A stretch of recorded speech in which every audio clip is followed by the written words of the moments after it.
autismo não é falta de conexão, é uma forma diferente de enxergar o mundo.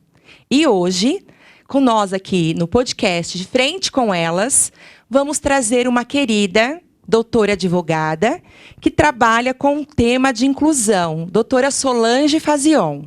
E quem vai fazer a primeira pergunta é nossa amiga Fernanda. Bom, tudo bem, doutora? Tudo jóia? Como está? Olá, meninas, tudo bem? Primeiramente, gratidão pela gentileza desse convite maravilhoso. É uma honra e um privilégio estar aqui com vocês, viu? Eu estou muito bem, muito obrigada por perguntar. É um grande prazer recebê-la aqui. Estamos muito felizes, porque a causa é uma causa muito justa, né? E, doutora, uma das nossas grandes preocupações é que a gente está vendo que está aumentando muito o número de diagnóstico. Virou meio que moda, né? Agora, autismo virou moda. A doutora concorda com essa quantidade de diagnóstico? Acha que esses diagnósticos são um pouco precoces? O que a doutora pode nos falar sobre isso? Fer, eu acho o seguinte, nós temos duas situações importantes para observar dentro desse contexto. Primeiro que antes nós não tínhamos o acesso, como temos hoje, ao diagnóstico. Isso é um fato. É de suma importância o diagnóstico precoce, para que hajam as intervenções terapêuticas em tempo hábil de desenvolvimento. E temos janelas de desenvolvimento muito importantes na infância. Então, voltado para isso, o que foi pensado de alguns anos para cá? Sobre a importância do diagnóstico precoce. Então, oferecer esse diagnóstico para, em caso realmente, né, de estar dentro do transtorno do espectro autista, iniciar-se desde muito cedo a intervenção para que tenha melhores resultados dentro do desenvolvimento, dentro da capacidade daquele indivíduo, daquela pessoa. No entanto, tem algo que me preocupa muito, é como estão sendo feitos esses diagnósticos. Exatamente. Aí a gente passa num outro ponto, porque assim, o diagnóstico ele é importante, mas é um diagnóstico complexo. O diagnóstico do TEA não é um diagnóstico simples, que você vai numa consulta, faça um exame, e ele, por si só, já aponta, né, a deficiência ali, como se aponta uma patologia no exame de sangue, por exemplo, no hemograma. Infelizmente, tem muitas situações que estão sendo feitas dessa forma. Por exemplo, eu, particularmente, fiquei muito chocada em algumas situações em que eu vi que tinha carreta de diagnóstico, como tem carreta de exame de mama, gente. Como assim, carreta de diagnóstico de autismo? Em outras cidades, sim, vi mais de uma vez. Então, assim, quando você vai fazer uma carreta para diagnóstico, né, para exame de prevenção de câncer de mama, é um exame que é capaz, por si só, de identificar. Agora, vocês imaginem isso num diagnóstico de TEA, em que a pessoa vai uma vez e ela pode sair de lá com um diagnóstico. Para mim, isso assim, foi tão chocante, foi assustador. Porque eu falo assim, aí a importância do diagnóstico precoce, gente, não tem nem o que se discutir. É absurda. Sim, concordo. Mas como está sendo feito esse diagnóstico é no mesmo nível de importância. E esses diagnósticos de adulto, que vem vindo agora muito? Os diagnósticos de adulto, eles vêm em atendimento de uma necessidade, porque muitas pessoas, como nós não tínhamos essa facilidade de diagnóstico precoce em outros tempos, muitas pessoas que estão dentro do transtorno, elas não foram precocemente identificadas. Então, elas cresceram percebendo diferenças, percebendo situações que, entre aspas, não se adequavam com o que era esperado. No entanto, como não houve aquele diagnóstico, hoje, na fase adulta, elas enfrentam outros desafios. Muitas das vezes no ambiente social, muitas das vezes no ambiente profissional. E aí foram buscar, né, atendimento psicológico, elas foram buscar auxílio para lidar com essas dificuldades. E nessa leitura, nessa percepção, na maior parte das vezes é onde ocorre o início do diagnóstico. Então, assim, né, o profissional de atendimento percebe padrões de comportamento que são característicos do TEA e indica para avaliação. Então, por isso que está acontecendo tanto. Então, antes não tinha nem esse acesso, vamos colocar assim, a um atendimento psicológico como tem hoje. Hoje, graças a Deus, é mais facilitado. E aí acaba que, diante dessas dificuldades, essas pessoas acabam se socorrendo, né, buscando um auxílio para lidar com a problemática do dia a dia, com a dificuldade que tem. E aí, diante disso, acontecem os diagnósticos tardios, que a gente chama, né? Mas os diagnósticos na fase adulta. Mas isso é muito bom, porque as pessoas passam a entender muita coisa que acontecia na vida delas que até então era incompreendida. Nossa, muito legal. E a gente vai trazer um pouquinho sobre o assunto da inclusão, né, doutora? Como que fica esse setor aí da inclusão, sabendo que o TEA, o transtorno do espectro autista, ele tem vários níveis de suporte? E como acontece isso lá na escola? Olha, eu vou falar para você, sem medo de errar, que a inclusão é um desafio em todos os ambientes, né? Em alguns mais agravado, como a escola, por exemplo, porque é um ambiente onde a pessoa passa a maior parte do... Vamos pensar numa criança, gente. A maior parte da vida dela é dentro do ambiente escolar. Sim. Então, acaba que ela tem os maiores desafios ali dentro daquele ambiente, pelo período que se encontra e por onde é um local onde, na infância, ela exercita a maior parte das suas habilidades sociais. Muito mais do que em casa, porque em casa, né, tá ali dentro do núcleo familiar, é mais reduzido e tal. Durante a semana, nem todos têm atividades extracurriculares. Sim. Então, dentro do ambiente escolar, é onde ela exercita, né, a maior parte do desenvolvimento social. E aí, quando eu coloco essa criança, essa pessoa, dentro de um ambiente que não está preparado, que não tem uma preparação já genuína para respeito, não vou nem dizer em relação ao TEA, mas as diferenças, aí a gente encontra realmente o problema. Porque não é um problema só do TEA. Nós estamos aqui falando de autismo. Sim. Mas é um problema de lidar com diferenças. Sim. Toda inclusão é muito complicada, né? Porque a hora que você tem que lidar com ela na prática, e eu falo sempre, inclusão sem capacitação, ela não existe, né? Então, lidar com a inclusão na prática, ela é bem diferente do que aquele mundinho lindo que a gente vê por aí, né? E eu costumo dizer assim, que cada um de nós, né, não é só o autista, mas cada um de nós tem uma forma de conectar com o mundo. Cada um de nós interpreta uma coisa diferente, se relaciona de forma diferente. E o autismo não é diferente também, né? O TDAH, as pessoas, elas se relacionam de uma forma... O cérebro funciona de uma forma diferente, né? Então, eu sou professora, né, doutora, você sabe, e a gente tem esse grande mito dentro das escolas, né? Porque o professor, muitas vezes, ele fala, eu não sou preparado para lidar com isso, eu preciso de apoio, as escolas precisam ser preparadas com especialistas para ajudar. Hoje a gente sabe que, na educação, a gente tem várias liminares, né, para que esse professor tenha um professor auxiliar, para que esse professor consiga trabalhar, porque ali, como a doutora falou, não é só o TEA, é o TDAH, é o TOD, é várias siglas que estão aí, né? Então, é muito complicado. E como que você vê isso nesse mundo? O que chega para você lá, no jurídico? Como funciona como chama? Você tem que entrar com liminar. Como é que funciona isso? Até para que as nossas mãezinhas, os paizinhos lá de casa entendam um pouco de como Isso, uma orientação funciona. Jurídica. Mãe que tem uma criança lá. Com o diagnóstico. Recebeu o diagnóstico hoje, saiu do médico, estou com diagnóstico. O que eu faço? Bora lá, meninas. Então, vamos lá. Ó. O primeiro ponto, respondendo, Fer, essa questão da capacitação, ela é de suma importância, né? Para que a gente desenvolva bem a nossa profissão, a gente tem que ser capacitado, a gente tem que buscar sempre atualização e capacitação. Mas eu sempre falo, e sem medo de errar, que a capacitação, ela não sobrepõe a vontade, nunca. Sim. Nunca a capacitação vai sobrepor a ação. Nós temos profissionais muito bem capacitados, mas sem intenção, sem, né, aquele desejo genuíno de contribuição. E também temos profissionais que ainda estão em fase de melhor capacitação profissional, mas com uma disponibilidade muito grande. E isso faz toda a diferença. Sim. Depois a gente tiver a oportunidade, vamos falar sobre as barreiras, né, de acessibilidade da pessoa com deficiência. E, sem dúvida nenhuma, a maior delas é a barreira atitudinal. Porque todas as outras barreiras que nós pensarmos, ela vai passar pela atitude das pessoas. Então, para eu ter acessibilidade arquitetônica, por exemplo, eu tenho que ter alguém por trás que pensou nessa necessidade. Para eu ter acessibilidade tecnológica, eu preciso que ter alguém antes dessa acessibilidade que olhou para isso. Então, no meu ver, o meu ponto de vista pessoal e profissional, todas as barreiras de acessibilidade, elas vão passar pela atitudinal. Então, o primeiro ponto, para mim, de importância é a atitude das pessoas. antes mesmo do que a capacitação técnica de verdade, que é extremamente relevante. Então, quando eu tenho isso, eu consigo que, ainda que em condições não tão favoráveis ou não adequadas, criar formas de funcionamento.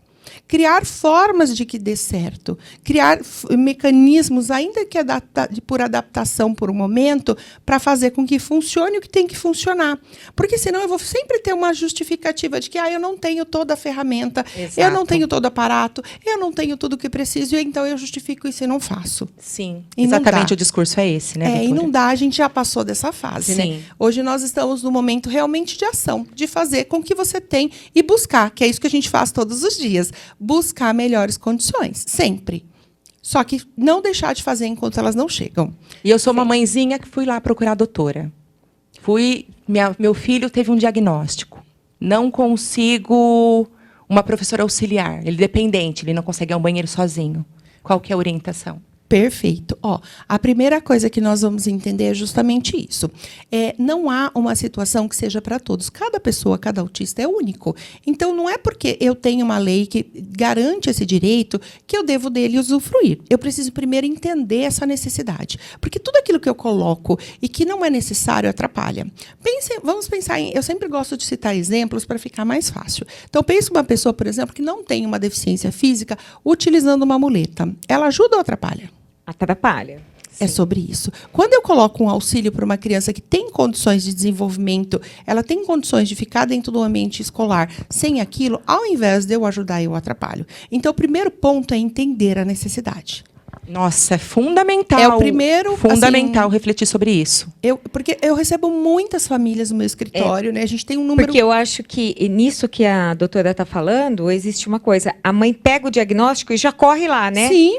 E ela não entende que a criança, nesse momento, ela não precisa disso. Exatamente isso. E eu sempre falo que, assim, nem tudo que é um direito nosso é interessante para nós. E cito exemplos bem grosseiros para facilitar o entendimento. Por exemplo, nas minhas palestras eu falo muito. Você tem o direito de ir e vir. Está garantido na Constituição, meninas. É um direito de todos nós.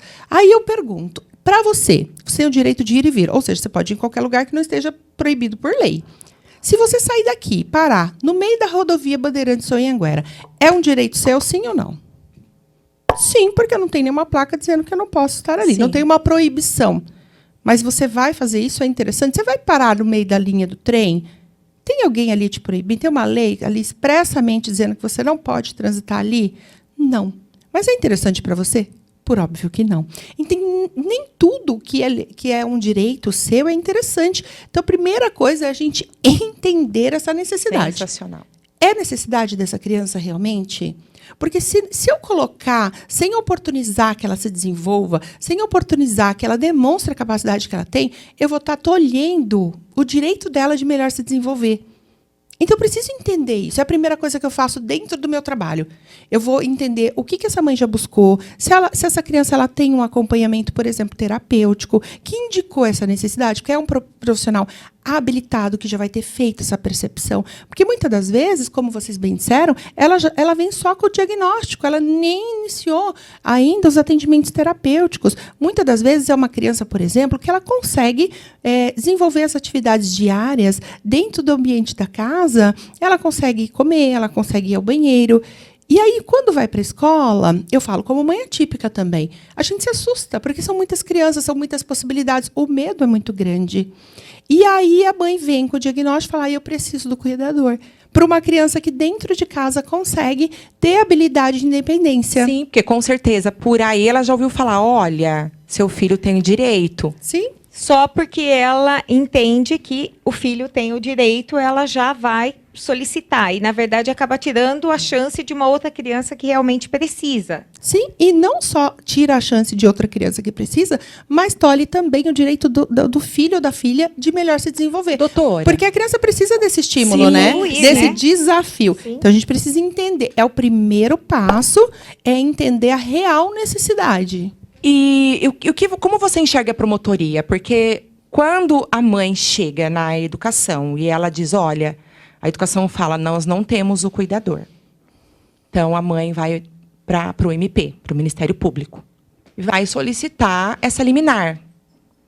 E como que tá os promotores nesse sentido? Eles já estão dialogando sobre isso, de entender se realmente se faz necessário, porque a mãe chega lá com os laudos e geralmente consegue, 24 horas para que a prefeitura atenda essa liminar. E como que está esse campo do MP? Como que ele vê isso? Olha, normalmente não tem esse olhar, essa triagem que eu falei para vocês, tá? É diferente. Existe o atendimento. Hoje, a orientação do MP não está sendo também de individualização de ações para cada pessoa, e sim no direcionamento. Vamos citar aqui no nosso município. Aqui, o encaminhamento feito pela parceria para o atendimento para esse tipo de demanda, a parceria da Defensoria Pública com a OAB. Então, vai ser nomeado um advogado para poder fazer o atendimento dessa pessoa, dessa família, para buscar esse direito. Aí, entra-se com um processo, né? A gente tem alguns preparativos para preparar essa ação, que, no meu ver, é a fase mais importante, é o pré, é nós olharmos para essa necessidade, individualizarmos, entendermos realmente, e aí, né, documentar de forma a comprovar aquilo que a gente está dizendo e entrar com o processo. A liminar, normalmente, é concedida quando bem instruído o processo. O prazo para o cumprimento depende do juiz que vai estar deferindo essa liminar. Então, ele pode ser... Normalmente, eles são de 15 dias, hoje em dia, até pela burocracia, pelo tempo de citação e organização também que se requer do ente público para o cumprimento. Então, normalmente, antes a gente tinha ações com liminares com prazo mais curto. Hoje, em média, 15 dias para o cumprimento, podendo ser um pouco mais ou um pouco menos. E aí, realmente, né, o poder público, no caso das crianças matriculadas da rede pública de ensino, tanto estadual como municipal, tem que cumprir e colocar o profissional à disposição. Doutora, agora uma pergunta que eu quero fazer é sobre o mercado de trabalho. Como que o mercado de trabalho está caminhando com relação a essas pessoas, essas crianças, adolescentes, adultos, com esse tipo de diagnóstico? Ele está acolhendo? Como que está esse mercado de trabalho? Ele ainda é muito deficitário. Ele é muito aquém da necessidade, tanto pelo número de vagas, como pela inclusão efetiva na prática. Porque uma coisa é uma pessoa ter uma limitação, ela ter uma deficiência, que a impede de algumas atividades. E, normalmente, quando as empresas, pelo menos na maior parte, tá fazendo a contratação da pessoa com deficiência, a pessoa com TEA, ela está cumprindo cota, que já é o primeiro erro. Por quê? Muitas das vezes o polo industrial, o polo das grandes empresas, é muito distante da residência da pessoa com deficiência. Então, eu penso que isso deva ser melhor estimulado para que sejam abertas vagas perto da casa das pessoas, nos pequenos comércios, a gente entender que é uma responsabilidade de todos nós, e não só em cumprimento da lei para quem tem mais de 100 funcionários. Então, olha, já gente, é um primeiro importante olhar. Porque, às vezes, eu pego uma pessoa dentro do transtorno de espectro autista e ele vai ter que cruzar a cidade 40 minutos de ônibus, chegar muito antes. Então, assim, eu desorganizo toda essa pessoa dentro do ambiente de trabalho, às vezes pelo que é imposto, só para ele chegar ao trabalho. Sim. O que era para ser um facilitador, um contribuinte, né, uma contribuição para o desenvolvimento desse indivíduo, acaba sendo um transtorno. Principalmente no caso do TEA, né? Sim. Porque ele tem que ter uma rotina totalmente organizada. E aí, para assim, se estabilizar, né? Um trajeto muito longo, na maior parte, vai desorganizar essa pessoa. Então, ele já vai chegar desorganizado, mais estressado, com mais dificuldades dentro do ambiente. Esse ambiente, na maior parte das vezes, não está preparado para recebê-lo. Não é feito um trabalho de inserção adequada da pessoa com deficiência dentro do ambiente de trabalho. Ele é colocado lá, preencheu a cota, dei check. Não estou falando de todas, mas ainda da maioria das empresas. E isso dificulta muito, porque não permite que a pessoa com deficiência ela desempenhe realmente, dentro das suas capacidades no ambiente de trabalho, tudo que ela pode fazer. E é muito. E a doutora falou uma coisa importante, o comércio local também pode dar emprego para essas pessoas, né? Eu penso que seja esse o maior ponto que a gente deve estimular no que se refere à empregabilidade da pessoa com deficiência. Olha que importante, gente. Até que haja campanhas, né, voltadas exatamente ao comércio local. Porque pensa o seguinte, olha, a pessoa com deficiência, ela está ali dentro do bairro, no social dela. Ela tem muito mais chances de melhor se desenvolver. E vou além, viu? Eu falo sempre nos meus treinamentos, inclusive, principalmente os corporativos. Quem olha hoje para a empregabilidade da pessoa com deficiência, como obrigação, está muito atrasado. Está muito atrasado, porque isso é investimento. Se você melhorar a inclusão dentro do seu ambiente de trabalho, se você trabalhar a inserção da pessoa com deficiência de uma forma adequada, você vai melhorar a produtividade, você vai diminuir o número de faltas, porque você vai trabalhar consciência, você vai trabalhar respeito, você vai trabalhar ética, que são conceitos elevadíssimos que vão melhorar qualquer ambiente de trabalho. Vai promover ali um olhar também para o grupo, né? Sim. O grupo vai começar a enxergar de uma forma diferente o ser humano, né, como um ser integral, cheio de defeitos. Eu falo assim que nós não somos perfeitos.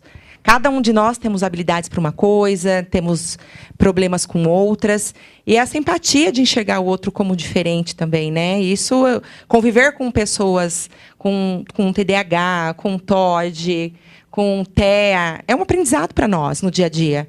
A gente começa a enxergar o ser humano de uma outra forma. E são tantas as deficiências que tem aí e Exato. que a gente precisa acolher, né? Eu falo como mãe também, porque eu também tenho uma filha especial e ela hoje vai fazer 20 anos e a minha luta com ela vem desde 4 anos e meio e a inserção dela em todo e qualquer ambiente sempre foi na base do grito. Sempre. Acho que hoje na faculdade eu não tive esse problema. Foi o único local que realmente estava preparado, acolheu e tem um núcleo só para lidar com isso. Então, eu realmente acho que talvez... Foi a primeira vez que eu não tive que gritar, né? Porque mãe de qualquer pessoa... Mãe já é mãe, né? Quando você tem um filho com uma necessidade especial, você vira uma leoa, né? E eu realmente até me assustei quando ela, há 2 anos atrás, entrou na faculdade e eu não precisei gritar. Eu não precisei fazer nada. A faculdade se abriu para as necessidades dela. E a sua experiência, doutora? Isso. Fala um pouquinho sobre a sua como mãe atípica. Eu sei que você também tem um filho, né? Que ele tem o TEA, né? Fala um pouquinho para nós sobre como foi essa sua experiência, essa sua jornada e os mitos e verdades que você encontrou ali nesse processo todo. Nossa, esse é bravo. Vamos lá. Na verdade, eu tenho 2 dentro do transtorno do espectro autista. Os 2 estão diagnosticados. Os 2? O menor também? Também. Então, eu tenho o Lorenzo, de 16 anos, e o Gabriel, com 11 anos de idade. Os 2. O Lô, já diagnosticado desde a tenra idade, acho que com 3 aninhos. E o Gabriel, um pouco mais tardio, porque tinha-se dúvida. Então, a gente foi realmente melhor avaliar enquanto ele continuava fazendo as terapias. E essa questão do grito é muito interessante, né? Porque eu brinco, às vezes eu falo assim, eu sou uma pessoa comedida, eu sempre compreendo que a inclusão é uma construção, meninas. Não é uma coisa que a gente consiga do dia para a noite, porque a sociedade levou anos para chegar até aqui. Ela já foi muito pior, eu sempre falo, não justifica a não melhoria de forma alguma. Mas eu tenho que reconhecer que a gente já melhorou muito. Nós tínhamos condições muito mais duras. Sim. Então, isso também tem que ser considerado. E a gente, no dia a dia, construir. O que não significa que a gente não tenha que surtar. Que a gente não tenha que dar uma de louca. Literalmente, com todo respeito à expressão, né? Não de uma forma pejorativa. Mas é um fato. Não adianta a gente tapar o sol com a peneira e falar que vive numa realidade lúdica, que não, uma realidade que não é real. Nós vivemos, perfeito, nós temos os desafios. Então, eu já tive situações com os meus filhos, por exemplo, de bullying em nível elevadíssimo, de situações de discriminação muito séria dentro do ambiente escolar. E eu conversar por diversas vezes, e olha, vamos marcar uma reunião, vamos fazer isso. No dia que chegou um dia que eu falei, gente, meu filho acho que tinha 10 anos de idade, um coleguinha virou para ele e falou que ele era resultado de um aborto mal sucedido. Olha isso. Meu Deus, ele nem sabia o que era aborto na época. Um aborto então, assim, mal sucedido com 10 anos de idade. E aí como você explica o que é um aborto para nesse contexto, dentro dessa situação? Que a primeira coisa que eu falei para meu filho, expliquei o que era o aborto e falei para ele, infelizmente essa criança ela não tem o ambiente que você tem dentro da casa, ela não tem o amor que você tem, a compreensão e o respeito que você tem pelo próximo. O que não significa que isso deva ser aceito. Então, sempre ensinei meus filhos, lá dentro da minha casa, a não esperar das pessoas o respeito que ele deve ter por si próprio. Então, o respeito ele deve vir dele, ele tem que se identificar, ele tem que admirar a pessoa que ele é. Porque ele é especial, não no sentido que as pessoas falam. Cada um de nós é especial dentro do que é. É um ser único e tem que valorizar a sua condição. Não é como a do outro, não é perfeito, é atípico. Tudo bem, é assim que eu sou. Então, eu primeiro me valorizar e não ficar esperando isso da sociedade. Então, primeiro ponto. Então, eu sou uma pessoa que eu empurro muito, eu brinco, falo assim, meus filhos, ladeira acima e ladeira abaixo. Vamos, vai dar certo, vai ter que fazer. E, de vez em quando, grito também. Porque sou mãe e, se for preciso, grito e grito alto. Isso mesmo. Nós somos leoas. Eu tive o prazer de conhecer o Lorenzo, muito inteligente, muito crítico, né? Nós tivemos um encontro, eu não o conhecia pessoalmente, eu fiquei encantada, a forma com que ele se expressa. Né? Fala um pouquinho como que ele é, assim, no dia a dia. Olha, ele é assim, muito isso que você falou. Ele é extremamente inteligente, muito articulado e muito crítico. O Lô, ele tem um olhar profundo sobre o mundo, sobre a sociedade, sobre a vida. Eu brinco com ele que eu falo que ele é um senhorzinho, né? Ele não tem um olhar de adolescente, ele já tem um olhar crítico de um adulto, com uma profundidade que eu mesma me assusto muitas das vezes. Entendeu? Em outro contexto, eu sinto que ele foi se adequando demais para caber nos espaços. Então, hoje, o meu maior desafio como mãe é fazer com que o meu filho ocupe os espaços, porque ele foi se encolhendo para não criar atrito, para não incomodar, para ser aceito. Então, até a personalidade dele, que era um pouco mais expansiva, hoje é muito retraída. Ele não brinca. Por exemplo, no ambiente escolar, ele não é ele é um outro ser. Até porque a sociedade, você acha que a sociedade está preparada para lidar? Tenho certeza que não. Só que se eu não gerar essa demanda para a sociedade, se eu não colocar isso em pauta, se eu não me colocar na presença pública, seja de qualquer lugar, escola, ambiente profissional, se eu não me colocar como sou e exigir também esse respeito, isso não vai acontecer. Então, retrair, me esconder, ficar dentro de casa, absolutamente não é uma opção para a solução. Exatamente, eu concordo com você plenamente. Se a gente não impor também, né? E outra coisa, a gente conversou ali fora, eu gostaria até que você falasse um pouquinho, né? Porque a gente estava falando sobre ser mãe, né? De crianças, de adultos já, né? De inclusão. E a questão do vitimismo, né? Porque muitos deles se colocam na cadeira da vítima e e aí a gente estava falando sobre isso, que a gente sempre incentivou os nossos filhos a não se colocar nessa cadeira, né? E a gente tem que estar o tempo todo, vamos lá, vamos, filho, vai lá. Fala um pouquinho sobre isso para a gente, Solange. Que a gente tem os dois, eu falo que a gente tem os dois mundinhos de mãe, né? As mães que ficam, ai, coitadinho, né? Tem que poupar, ele já tem esse problema. E aquela outra mãe que fica no luto, né? Que não quer encarar, não quer buscar ajuda, porque não aceita. A gente tem essas classificações de mães, né? Cada uma lida com o problema de uma forma diferente. Exato. Cada ser é único, cada um vai interpretar e reagir de uma forma diferente. Eu lembro que quando o Lorenzo, mais velho, era pequeno, que veio a fase do diagnóstico, o meu ex-marido falava assim, você está procurando defeito no seu filho. Você é tão perfeccionista, porque para ele era tão desafiador, era tão difícil a aceitação no primeiro momento. Para mim sempre foi leve, porque eu queria entender aquilo. Não fazia sentido meu filho não olhar para mim. Era esquisito. Eu tinha visto muitos vídeos, muitas coisas. Então, eu idealizei aquela criança mamando, olhando, aquele contato. Aquilo não acontecia na minha casa. Com quantos anos veio o diagnóstico dele? Quase 3 anos. Um pouco antes dos 3. Então, assim, eu olhava e assim, é estranho isso. Eu ligava um eletrodoméstico, nossa, ele tapava. Eu falei, estranho isso, né? E comecei a pesquisar sobre. Então, eu lembro que quando veio o diagnóstico, o pai dele falou assim, você convenceu o médico. Eu falei, gente, meu poder de argumentação está muito elevado. Me senti honrada. Mas, assim, porque para ele era muito desafiador. Não aceitação, então, né? cada um reage de uma forma diferente. O luto, muitas das vezes, acontece. Na maior parte das famílias acontece. Que eu falo que é um momento. Mas ele também tem que ter um tempo. Sim. E depois a gente tem que viver. Porque nós estamos vivos. Não dá para ficar no luto. Não dá para ficar, de verdade, ali justificando que o seu filho não consegue porque o mundo não aceita, porque não sei o quê. Eu tenho que preparar o meu filho para o mundo. E trabalhar ao mesmo tempo para que o mundo esteja preparado para ele. Exatamente. Não dá para eu fazer só uma coisa ou só outra. Pelo menos é o que eu penso. E você levanta essa bandeira, né? eu gostaria que a gente, encerrando agora, que você falasse com as pessoas que estão nos ouvindo, você como mãe atípica, como uma mulher que levanta essa bandeira da inclusão, do autismo. Você está na 7ª edição, né? Do que você leva aqui para o município do Abril Azul. Queria que você finalizasse o programa falando um pouquinho com essas mães do luto. Vamos lá. Eu fiz 7 edições, mais uma pelo Conselho, 8 anos de evento de conscientização. E eu sempre falo que a minha alegria vai ser o momento que nós não precisarmos mais desse tipo de evento, que a conscientização seja uma realidade.